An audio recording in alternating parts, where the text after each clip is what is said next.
Antioxidant आज की तारीख में काफ़ी ओवर प्रिस्क्राइब्ड और ओवर यूज दवा है। हर व्यक्ति सोशल मीडिया और अपने नज़दीकी लोगों से ज्ञान ले रहा है कि एंटीऑक्सीडेंट खाने से कैंसर नहीं होता है, एंटीऑक्सीडेंट खाने से हार्ट डिजीज़ नहीं होता है, न्यूरोडिजनरेटिव डिसऑर्डर नहीं होता है, एजिंग रुक जाती है, ये चेहरे पे ग्लो आ जाता है। क्या ये सब बातें सही हैं कि नहीं है? क्या एक नॉर्मल आदमी को एंटीऑक्सीडेंट खाना चाहिए? क्योंकि आप सभी ने देखा होगा कि इसका आजकल बहुत ज़्यादा धूम मचा हुआ है। तो ये समझने के लिए कि हमें ये खाना चाहिए कि नहीं खाना चाहिए, पहले तो हमें एंटीऑक्सीडेंट क्या है नहीं है इसको अच्छे से समझना होगा और क्या करता है ये। तो एंटीऑक्सीडेंट का काम हमारे शरीर में बनने वाले फ्री रेडिकल को न्यूट्रलाइज करना है। एंटीऑक्सीडेंट फ्री रेडिकल स्कैवेंजर होता है। तो फ्री रेडिकल क्या होता है? फ्री रेडिकल हमारे शरीर में ऑक्सीजन और नाइट्रोजन से बनने वाला रेडिकल है, जिसके आउटर सेल में अनपेयर्ड इलेक्ट्रॉन होता है, जिस कारण से वो काफ़ी रिएक्टिव होता है ना। फ्री रेडिकल जैसे सुपर ऑक्साइड है, हाइड्रोजन पेरोक्साइड है, या फिर हाइड्रोक्सिल ग्रुप है, नाइट्राइट है, ये सब हाईली रिएक्टिव होने के कारण आपके शरीर में बनने के बाद ये बनता कैसे है? ये बनता नॉर्मल मेटाबॉलिज्म में ये बनता है, रूटीनली बनता है।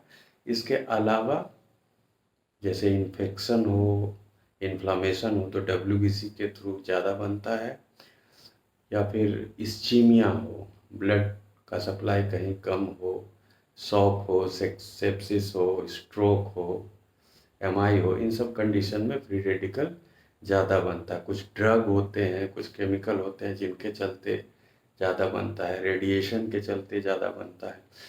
तो लेकिन ऐसा है कि नॉर्मल बॉडी में भी फ्री रेडिकल बनता रहता है।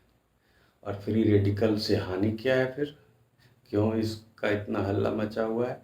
क्योंकि फ्री रेडिकल से जो उसका reactive highly reactive free radical है, जो हाइड्रोजन पेरोक्साइड, सुपर ऑक्साइड और हाइड्रोक्सिल नाइट्रेट, ये आपके सेल मेम्ब्रेन से जाके रिएक्ट कर जाता है।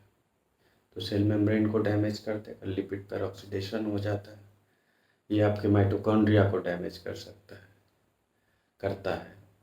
ये आपके प्रोटीन जो है सेल के भीतर उनको डैमेज कर सकता है, ये आपके डीएनए को डैमेज करता है। ओवरऑल ये सेल को इतना डैमेज कर सकता है कि सेल का डेथ हो जाए। और एक्सपेरिमेंट में ये साबित हो चुका है कि एथेरोस्क्लेरोसिस को फ्री रेडिकल इंजरी प्रमोट करता है। कुछ कैंसर के केस में भी ऐसे रिजल्ट आए।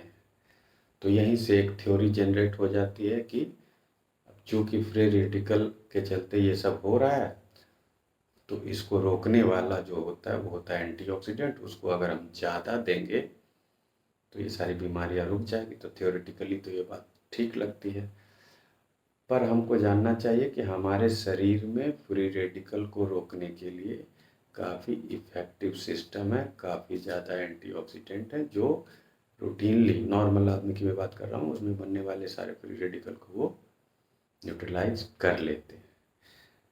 फ्री एंटीऑक्सीडेंट में कौन कौन आता है? जैसे एंटीऑक्सीडेंट जो हमारे बॉडी में फ्री रेडिकल स्कैवेंजर का काम करते हैं, vitamin A, vitamin C, vitamin E. जो विटामिन्स हैं इसमें विटामिन ई का बहुत ज़्यादा हल्ला सभी सुनते होंगे, ये एफिशिएंट भी होता है, लेकिन इसको ओवर यूज किया जा रहा है।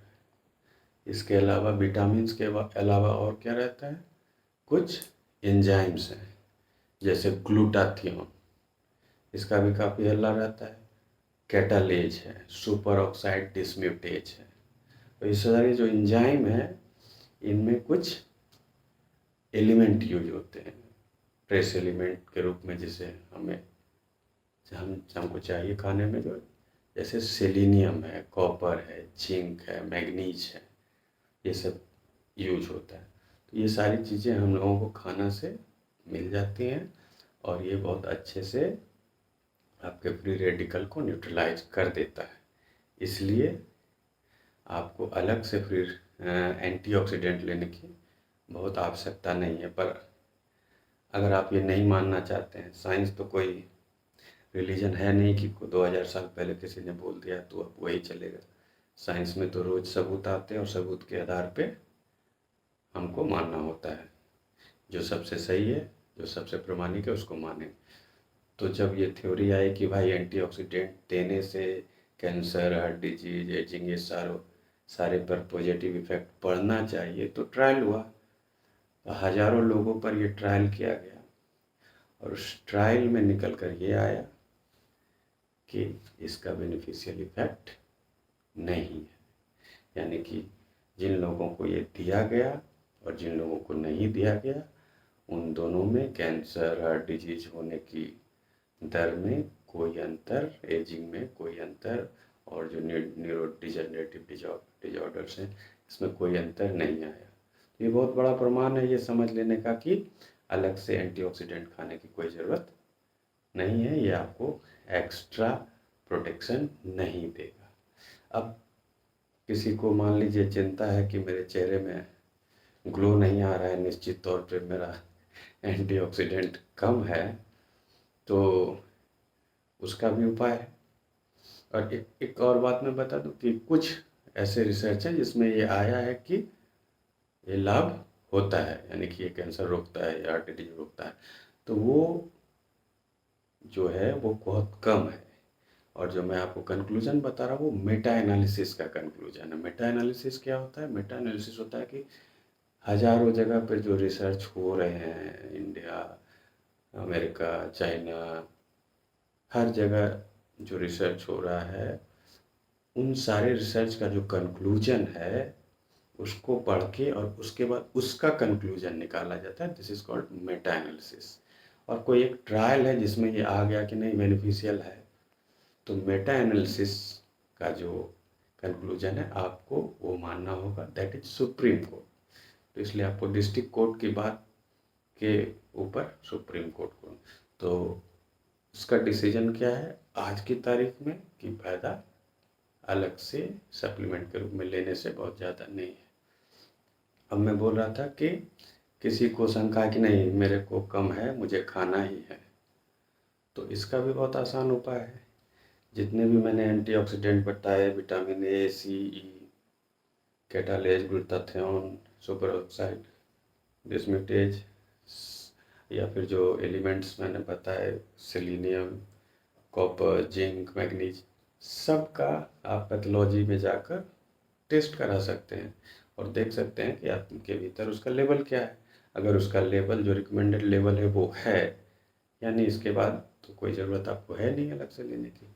दूसरी बात, अगर कम भी आता है कोई लेवल, तो ज़्यादा उचित ये है कि आप पहले देखें कि आपका खाना बेहतर है कि नहीं, क्योंकि जो भी है ये सब खाने से आ रहा है आपके। तो आप खाने को इम्प्रूव करके ही आप अपनी कमी को पूरा कर सकते हैं। आप के खाने में अगर सलाद है, सब्जी है, फल है और मसाले भी सारे तरह के हैं, आप दाल जो खाते हैं वो मान लीजिए मिक्स करके खाएं, या फिर जो दाल आपको पसंद है वो ज़्यादा रहे और थोड़ा थोड़ा दूसरा दाल उसमें मिला दें।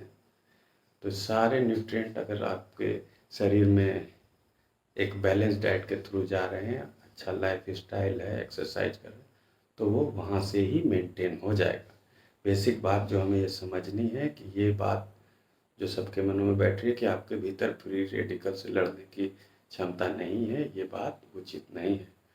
और कोई आदमी बहुत स्वस्थ दिख रहा है, चेहरे से ग्लो आ रहा है, तो ये इसका एकमात्र कारण एंटीऑक्सीडेंट नहीं है, जेनेटिक्स है, उसका लाइफ स्टाइल है, मल्टी फैक्टोरियल है। बिना प्रमाण के कुछ भी मानने से कोई फायदा नहीं। इसलिए आगे से कहीं से भी ये सुने समझे तो लॉजिकल ब्रेन अप्लाई करके ही निर्णय लें कि आपको क्या करना है।